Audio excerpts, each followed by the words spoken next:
हरिओम मित्रों, स्वागत है आप सभी लोग का हमारे इस YouTube चैनल पर।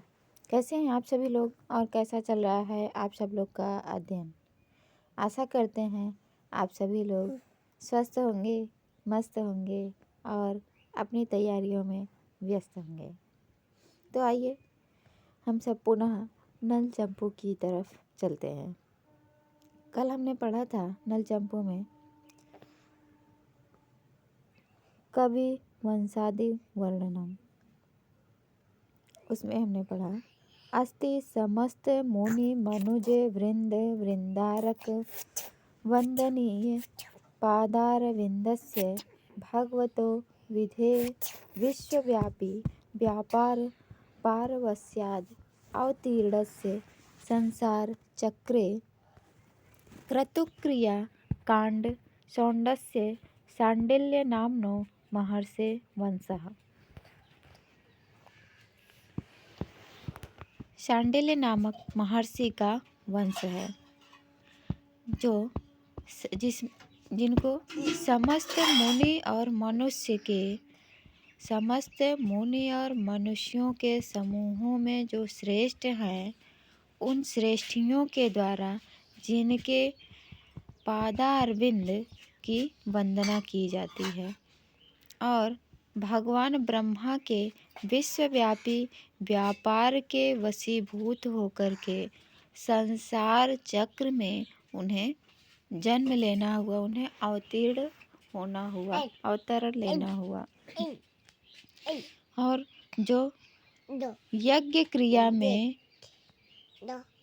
क्रिया कांड में निपुण है, ऐसे शांडिल्य नामक महर्षि का वंश है। श्रूयन्ते च यत्र श्रवणोचिता चंदन पल्लवाः इव केचिद् अनुचानाः शुचयः सत्यवाचो विरंचि वर्चसो अर्चनीया आचारा ब्रह्मविदो ब्राह्मणाः पुण्यजनाश्च न च ये अलंकाः पुरुषा ससूत्राश्च न च ये लंपटाः प्रसिद्धाश्च न च ये लंपाका कामवर्षाश्च न च ये लंघना सन्मार्गस्य नववयसोऽपि न च ये लंबालका महाभारतिकाश्च न च ये रंगोपजीविनः सेविताप्सरसोऽपि न च ये रंभयान्विता। यहाँ पर आपको विरोधाभास अलंकार देखने को मिलेगा। श्रूयन्ते च यत्र माने जिसमें, अभी इसके पहले शांडिल्य नामक महर्षि का वंश वर्णित किया गया है। उसी महर्षि के वंश में श्रूयन्ते सुनाई पड़ता है। क्या सुनाई पड़ता है? ब्रह्मविदो ब्राह्मणा, ब्रह्म को जानने वाले ब्राह्मण लोग सुनाई पड़ते हैं। तो ब्रह्मविद ब्राह्मण लोग कैसे हैं? श्रवणोचित चंदन पल्लवायु केचिद अनुचाना, श्रवण के जो कर्ण के उचित चंदन पल्लव होते हैं, कान में पहने जाने योग्य चंदन पल्लव के समान कुछ विद्वान ब्राह्मण हैं कि अनुचान कहते हैं विद्वान को, कुछ विद्वान ब्राह्मण हैं। शुचयः पवित्र, सत्यवादी, सत्य बोलने वाले, विरंचि वर्चसः जो ब्रह्मा के तेज की तरह जिनका तेज है, ऐसे ब्राह्मण हैं और जिनका आचार अर्चनीय, जिनका आचरण, जिनका व्यवहार वंदनीय है, ऐसे ब्राह्मण लोग उसी महर्षि के वंश में हैं। और वे ब्राह्मण लोग कैसे हैं? पुण्य जनाश्च न चाहिए लंका पुरुषा, वे ब्राह्मण लोग पुण्य जन हैं। पुण्य माने राक्षस भी होता है, पुण्य माने पुण्य करने वाले पवित्र आत्मा भी होते हैं। तो कहते हैं यहाँ पर पुण्य जन तो हैं, लेकिन वो लंका पुरुषा नहीं है, लंका में रहने वाले राक्षस नहीं हैं, पुण्य लोग हैं, वे ब्राह्मण पुण्य है। ससूत्राश्च न च ये लंपटाः। वे ससूत्राश्च सूत्र को पहने हुए हैं, जनेऊ यज्ञोपवीत इत्यादि सूत्र को पहने हुए हैं, किंतु वे अलंपटा न। अलम माने पर्याप्त, पट माने वस्त्र, न माने नहीं।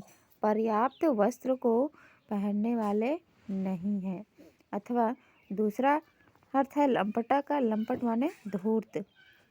वे ससूत्र सूत्र सहित तो हैं, सूत्र माने धागे बाल भी होते हैं, वे सूत्र सहित हैं किंतु वे धूर्त नहीं है।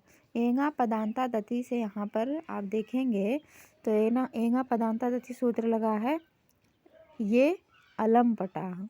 ऐसा करेंगे तो पूर्ण रूप हो करके आ ए में जुड़ जाए, अलंपटा का आ ए में ही जुड़ जाएगा।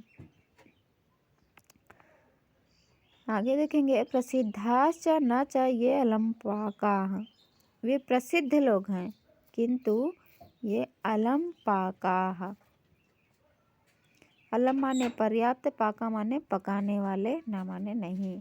पर्याप्त पकाने वाले नहीं, पर्याप्त भोजन पकाने वाले नहीं है। वे प्रसिद्ध लोग हैं किंतु वो पर्याप्त भोजन नहीं पकाते हैं, नहीं पकाते हैं तो नहीं खाते भी हैं।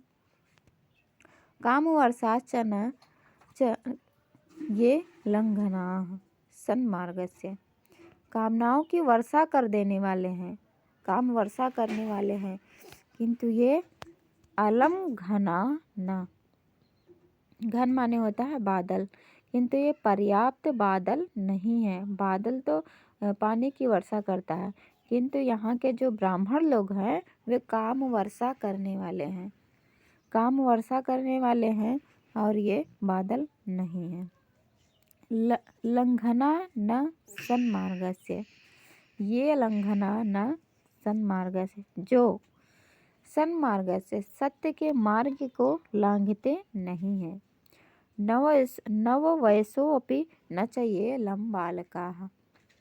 नव युवक होने पर भी ये लंबालक मतलब लंबे लंबे बाल वाले नहीं हैं।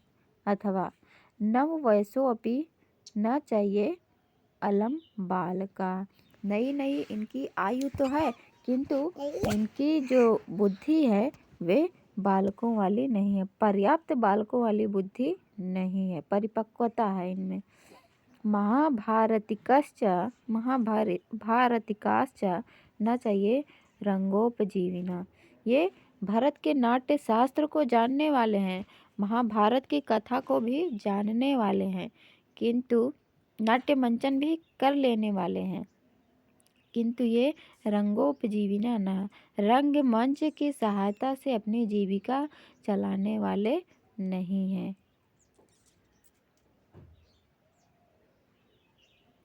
सेविता अप्सरसोऽपि न च ये आरम्भयान्विता। ये अप्सरा का सेवन करते हैं।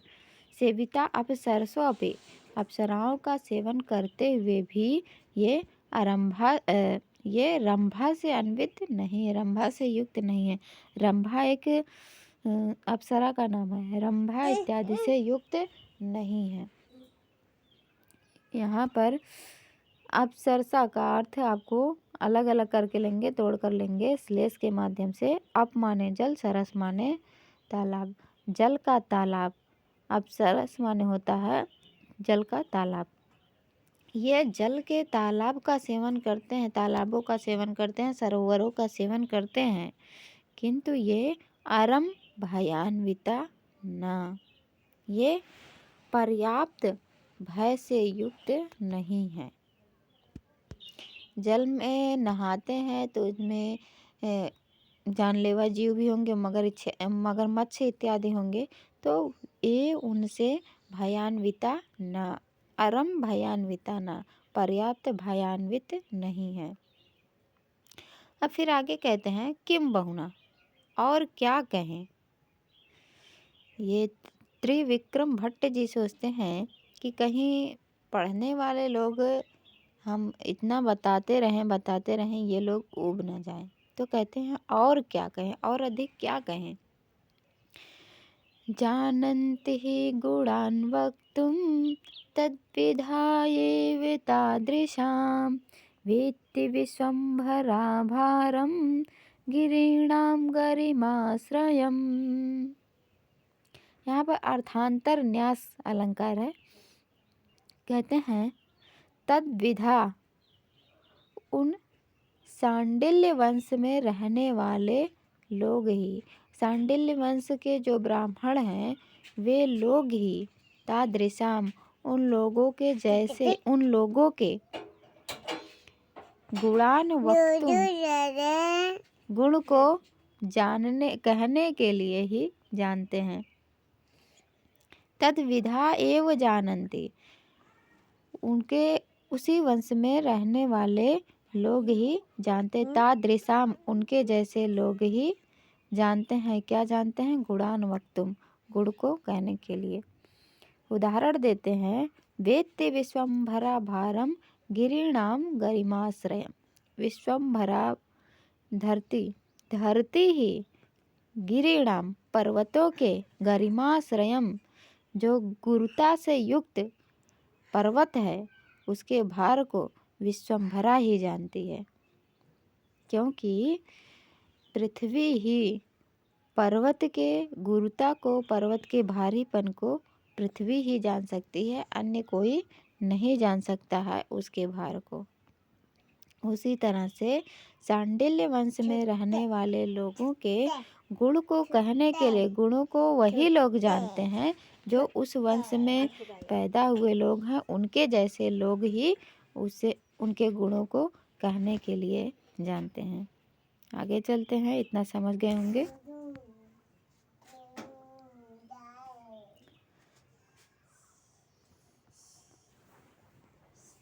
तेषां वंशे विशदयशशां श्रीधरस्यात्मजो भूः। देवादित्याः स्वमतिविकसत् एतद्विद्या विवेकः। उत्कलोलां दिशि दिशि जना कीर्तिपीयूषसिन्धुं यस्याद्यापि श्रवणपुटकैः कुणिताक्षा पिबन्ति। यहाँ पर मंदाक्रांता छंद है। कहते हैं तेषाम वंशे, उसी वंश में। किस वंश में? इसके पहले किस वंश का नाम चल रहा था? शांडिल्य वंशे। शांडिल्य नामनो महर्षि वंशा अस्ति। शांडिल्य नामक महर्षि का वंश था। तो उसी वंश में, तेषाम वंशे, उसी वंश में विशद यशसाम, विस्तृत यश से युक्त, जो विस्तृत यश से युक्त थे, ऐसे श्रीधरस्य आत्मजो भू, श्रीधर के जो पुत्र हुए, देवादित्य, देवादित्य श्रीधर के पुत्र हुए जिनका नाम था देवादित्य। और देवादित्य स्वमति विकसत, अपनी मति से विकसित किए, एतद विद्या विवेकः, इस प्रकार की विद्या का विवेक अपनी मति से विकसित किए। वेद विद्या विवेक, वेद विद्या का विवेक अपनी मति से विकसित किए।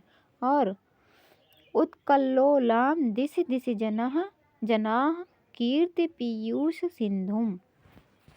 उत्कल्लोलाम, उत्कल्लोल माने होता है उमड़ती हुई, दिशि दिशि प्रत्येक दिशाओं में, जनाः माने लोग, कीर्ति पीयूष सिंधुम, कीर्ति रूपी, पीयूष माने अमृत, कीर्ति रूपी अमृत सिंधु को, उत्कल्लोलाम कीर्ति पीयूष सिंधुम, उमड़ती हुई यश रूपी अमृत सिंधु को, श्रवण पुटकए, कर्णपुटकों के द्वारा, कुणिताक्षा, कुणित माने होता है बंद, अक्षा माने नेत्र, बंद नेत्रों के द्वारा नेत्रों को बंद कर लेते थे और श्रवण पुटकों के द्वारा कर्ण पुटक के द्वारा जनाह लोग दिशि दिशि प्रत्येक दिशा में कीर्ति पीयूष सिंधुम कीर्ति रूपी यश सिंधु को पिबंती माने पीते थे।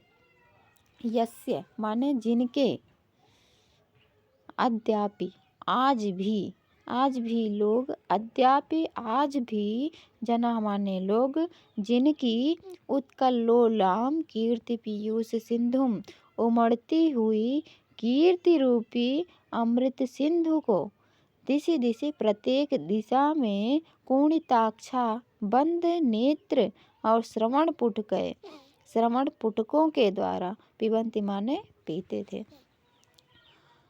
तेसाम वंश से उन्हीं के वंश में उसी सांडिल्य नामक वंश में जिनका यश विशद यशसाम विस्तृत यश वाले श्रीधरस्य आत्मजो अभू श्रीधर के जो पुत्र हुए देवादित्य वही देवादित्य स्वमत विकसत अपनी मत से विकसित किए वेद विद्या वेद रूपी विद्या के विवेक को विकसित किए और यस्य माने जिनकी कीर्ति रूपी उत्कल्लोलाम पीयूष सिंधुम उमड़ती हुई अमृत सिंधु कीर्ति रूपी उमड़ती हुई अमृत सिंधु जो प्रत्येक दिशा में बह रही थी, ऐसे उमड़ती हुई अमृत सिंधु को जनाह लोगों ने कुणिताक्षा बंद नेत्रों के द्वारा अपने नेत्रों को बंद करके श्रवण पुटक अपने कर्ण पुटक के द्वारा पिबंती माने पान किया। उनका यश उनकी कीर्ति इतनी थी कि प्रत्येक दिशा में लोग उनकी चर्चा सुनते थे, लगातार सुनते थे और आँखों को बंद करके कान को खोल करके सुनते थे। ऐसे सुनते थे मानो वे अमृत का पान कर रहे हैं। आँखों को बंद किए और उनकी कथा चारों दिशाओं में लोग सुनते थे। अब आगे कहते हैं, ये आप समझ गए होंगे। तैस्तैरात्मजय गुणैः येन त्रिलोक्यास्तिलकायितं तस्मादस्मि सुतो जातो जाड्यपात्रं त्रिविक्रमः। त्रिविक्रम जी सबसे पहले इन्होंने अपने पितामह को बताया कि तेसाम वंश से विशद यशसाम श्रीधरः। उसी वंश में उसी शांडिल्य वंश में एक ऐसे ब्राह्मण थे जिनका नाम था श्रीधर और उन्हीं श्रीधर से आत्मजो भो श्रीधर के पुत्र हुए, आत्मज माने पुत्र हुए देवादित्य हुए। उन्हीं श्रीधर के पुत्र देवादित्य हुए जिनके गुणों का पान लोग आंखें बंद करके कान खोल करके कीर्ति रूपी अमृत सिंधु को लोग सभी दिशाओं में पीते थे। वही तैस उन्हीं आत्मगुणों से एन माने जिनके द्वारा, एन माने जो तय आत्मगुण है अपने उन गुणों के द्वारा त्रिलोक्य तिलकायितम त्रिलोक में तिलकायित हो गए। तिलक की तरह, तिलक माथे पर सुशोभित होता है तो तिलक की तरह वे त्रिलोक के मस्तक पर सुशोभित होने लगे। तस्माद अस्मि उन्हीं से हूँ सुतो जाता, उन्हीं से मैं जाता पैदा हुआ हूँ उनका पुत्र। जाड्य पात्रम त्रिविक्रमा उनका पुत्र जाड़ता का पात्र है जिसका नाम है त्रिविक्रम हूँ मैं, उन्हीं का पुत्र त्रिविक्रम हूँ मैं और जो जाड्य पात्रम मूर्खता का एक पात्र हूँ। अब आप खुद ही जान सकते हैं कि मूर्खता के पात्र हैं क्या हैं, क्योंकि त्रिविक्रम भट्ट के द्वारा ही हम लोग उनके पिता पितामह इत्यादि को जान रहे हैं और अभी त्रिविक्रम भट्ट को भी जान पा रहे हैं। तो ये इनकी विनम्रता है कि अपने आप को मूर्ख कह रहे हैं और रचना इतनी सुंदर कर रहे हैं। सो हम हंसायितुम मोहाद बकः पंगुर यथेच्छति मंदधीः तद्विच्छामि कविवृंदारकायितुम्। अब यहाँ भी ये अपनी विनम्रता ही दिखा रहे हैं। इसके पहले भी ये अपनी विनम्रता ही दिखाए हैं कि मैं वाणी के कौन सी वाणी कहाँ, कौन सा पद कहाँ रखना है, इससे मैं विकल हूँ, इसको मैं नहीं जानता हूँ। यहाँ देखिए, सोहम हंसायितुम मोहात बकः पंगुर यथेच्छति। जैसे पंगु माने लंगड़ा, यथा माने जैसे, मोहात मोह बस, हंसायितुम हंस की तरह होना चाहता है, बकः माने बगुला। जैसे बगुला लंगड़ा होकर के, पंगु होकर के एक पैर ऊपर उठा ले और वो सोचता है कि हम हंस हो जाए, हंसायितुम हंस की तरह, मोहात मोह बस हंस की तरह होना चाहता है, हंस की इच्छा करता है। यथा बका जैसे बगुला, यथा जैसे पंगुह बका लंगड़ा बगुला, मोहात मोह बस, हंसायितुम इच्छति हंस की तरह होना चाहता है, हंस बनना चाहता है। सो हम उसी तरह से वह मैं भी मंदधी मंद बुद्धि वाला, तदवत उसी बगुले की तरह ही, इच्छा में इच्छा कर रहा हूँ। बगुला हंसायितुम इच्छा में हंस बनना चाहता है, तो ये क्या करना चाहते हैं, कवि वृंदारकायितुम इच्छा में। कवि वृंदारकम, कवि कहते हैं कवियों के, वृंदारक माने समूह, कवि समूहों में आना चाहते हैं, कवि समूहों में ये अपनी जगह बनाना चाहते हैं। उसी बगुले की तरह मैं भी हूँ। आगे देखेंगे और कहते हैं भंग श्लेष कथा बंधम, भंग श्लेष कथा बंधम दुष्करम कुर्वता मया, दुर्गतरिस्तुम आरब्धो बाहुभ्याम अम्भसाम पतिः। कहते हैं भंग श्लेष के द्वारा, भंग श्लेष कथा बंध के द्वारा, यह जो मेरा प्रबंध होगा वह भंग श्लेष वाला होगा। इसके पहले आपने अभी पढ़ा होगा अलमपटा, लमपटा, अलंघना, ये लंघना, लंबालका, अलम्बालका, ये भंग श्लेष आपने पढ़ा होगा। तो अब ये खुद ही कह रहे हैं भंग श्लेष कथा बंधम, मेरी जो ये कथा का प्रबंध है वह भंग श्लेष वाला होगा और दुष्कर होगा। कोई एक ऐसा शब्द रखा जाए जिसको भंग करके कई अर्थ निकाले जाएं, तो ऐसा करना तो दुष्कर है ही। दुष्कर प्रबंध कुर्वता मया, मेरे द्वारा किया जा रहा है। मया भंग श्लेष कथा बंधम, भंग श्लेष कथा प्रबंध के द्वारा दुष्करम बंधम, दुष्कर प्रबंध मेरे द्वारा किया जा रहा है। अम्भसाम पति, अम्ब कहते हैं जल, जलों का जो पति है, स्वामी है, जलाशयों का जो स्वामी है अर्थात सागर, सागर को बाहुभ्याम दोनों बाहुओं से, दोनों हाथों से, तरितुम आरब्धा तैरना आरंभ करता हूँ। दुर्गा माने दुर्गम, दुर्गम जिसको पार नहीं किया जा सकता है, ऐसे अम्भसाम पति, ऐसे अम्भसाम सागर को दोनों हाथों से तैरना प्रारंभ कर रहा हूँ। उसी तरह का ही यह मेरे द्वारा किया जा रहा है भंग श्लेष कथा बंध को, जो दुष्कर है। मेरे द्वारा जो भंग श्लेष का कथा दुष्कर प्रबंध किया जा रहा है, ये उसी प्रकार से है जैसे सागर को दोनों हाथों से तैर करके पार करना है। समझ गए होंगे? यदि नहीं समझे होंगे तो कमेंट कीजिएगा।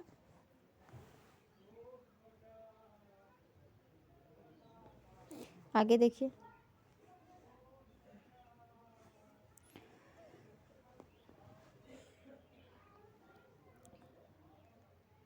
दुर्गः तरितुम आरब्धो बाहोभ्याम अम्भसाम पति। इसको तो हमने पढ़ लिया। जल के स्वामी सागर को जो दुर्गम है उसको दोनों बाहुओं से तैरना आरंभ कर रहे हैं।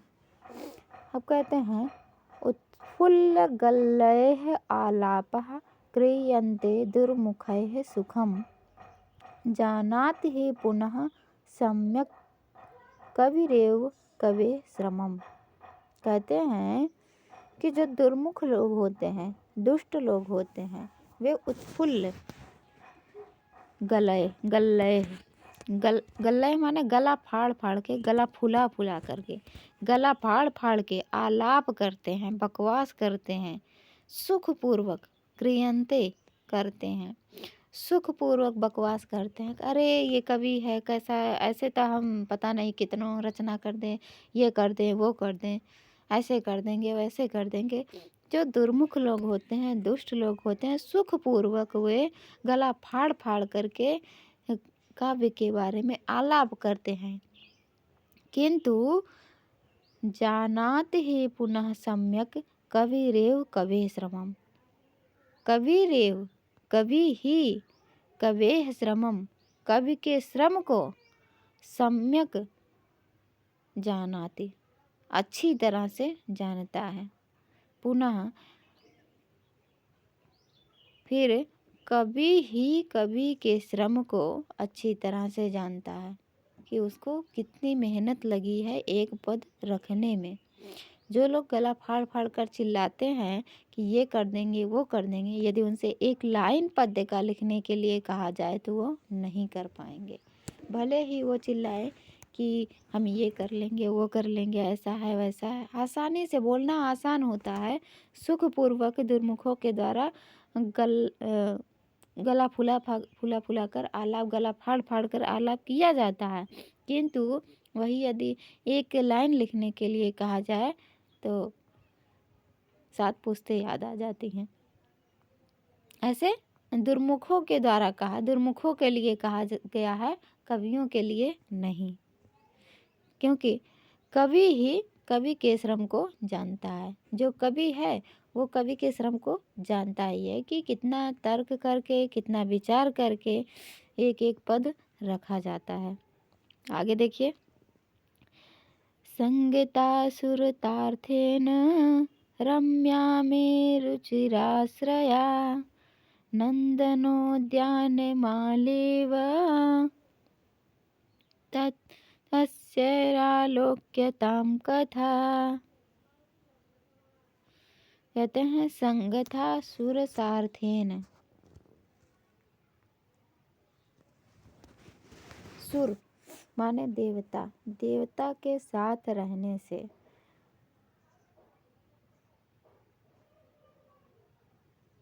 रम्या रमणीय हो गई है मेरु, मेरु पर्वत, मेरु चिराश्रया, जो मेरु पर्वत में चिरकाल से आश्रय लिया हुआ है, ऐसा नंदन उद्यान, नंदन उद्यान की माला की तरह ही यह कथा भी आलोक्यताम दर्शनीय है। यहाँ पर अच्छे से दिख नहीं रहा है क्या लिखा हुआ है, तो 1 मिनट पुस्तक में देख लेते हैं। संगता सुरसार्थेन रम्या में रुचिराश्रया नंदनोद्यानमालेव स्वस्थै आलोक्यताम कथा। यहाँ पर स्वस्थै लिखा है, स्वस्थ लोगों के द्वारा ही कथा देखी जाए।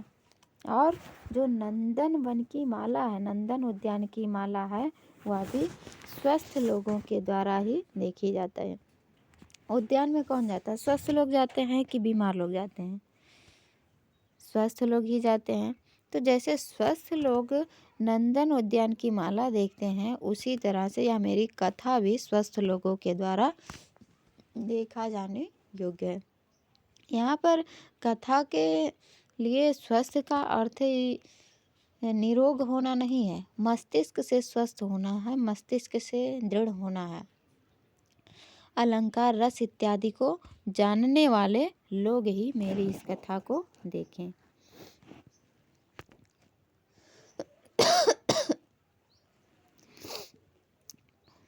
कै नंदन माला के लिए अर्थ लेंगे तो सुर सार्थेन, देवता से युक्त।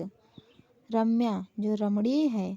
मेरु पर्वत, चिर माने बहुत समय से आश्रय लिया। मेरु पर्वत के द्वारा जो आश्रित है, ऐसे नंदन उद्यान की माला स्वस्थ लोगों के द्वारा ही देखा जाने योग्य है।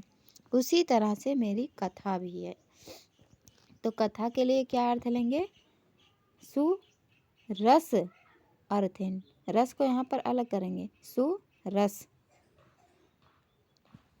अर्थहीन, जो सुंदर श्रृंगार इत्यादि रस को भली भांति जानते हैं, उनके द्वारा। श्रृंगार इत्यादि रस को जानने वाले लोग ही रम्या कथा, मेरी इस रमणीय कथा को आलोक्यताम देखें। स्वस्थ लोगों के द्वारा देखा जाए। और कैसी है कथा? मैं माने मेरे द्वारा जो यह कथा लिखी गई है, रची गई है, वो रुचिरा आश्रया, रुचिर आश्रय वाली। इसका आश्रय क्या है? रुचिर है। इस नलचंपू का आश्रय है महाभारत का नलोपाख्यान। महाभारत के वन पर्व में आता है नलोपाख्यान, वहीं से यह लिया गया है। तो महाभारत भी तो रुचिर है, इसका आश्रय क्या है? रुचिर। मैं कथा, मेरी यह जो कथा है रुचिरा आश्रया, रुचिर आश्रय वाली है। और नंदन उद्यान माला इव, नंदन के उद्यान माला की तरह ही स्वस्थ है, आलोक्यता, स्वस्थ लोगों के द्वारा देखी जाने योग्य है, पढ़े जाने योग्य है मेरी यह कथा। आशा करते हैं समझ में आ गया होगा। आगे चलते हैं।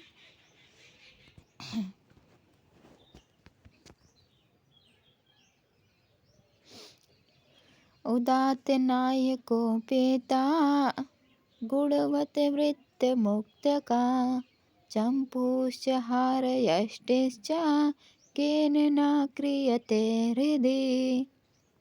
यहाँ भी श्लेष के माध्यम से आप समझेंगे। इसका जो नायक है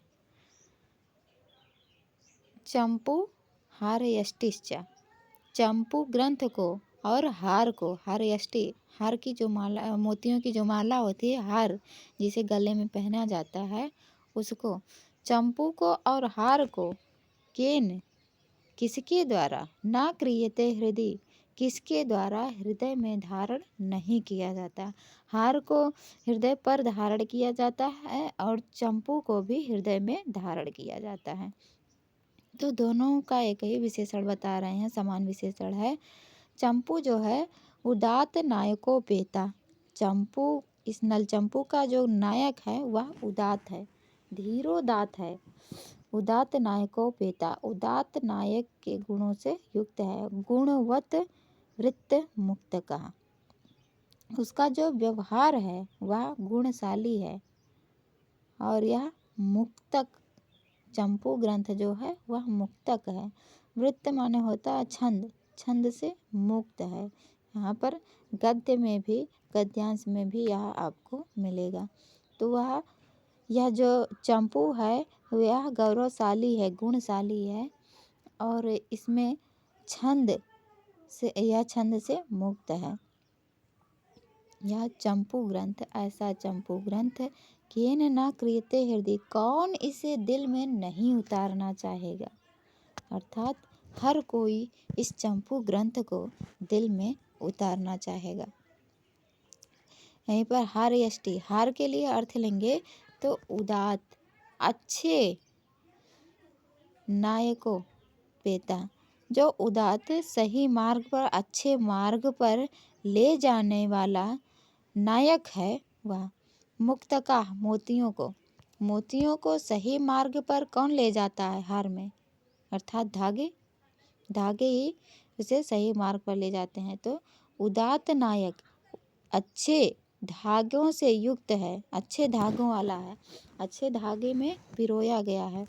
कौन? हार, या जो मोती है, मोती की माला।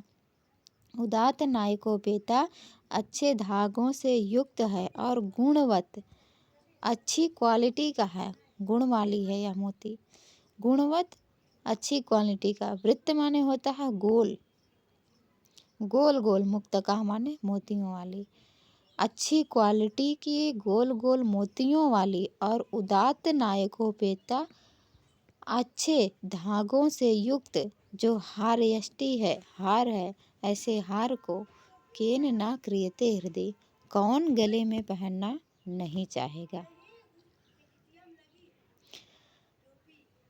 और चंपू भी इसी तरह का है, जो उदात्त धीरोदात्त जिसका नायक है, जिसमें अच्छे गुण हैं, ऐसे गौरवमयी और छंद से मुक्त ऐसे चंपू ग्रंथ को कौन अपने हृदय में, कौन अपने दिल में उतारना नहीं चाहेगा।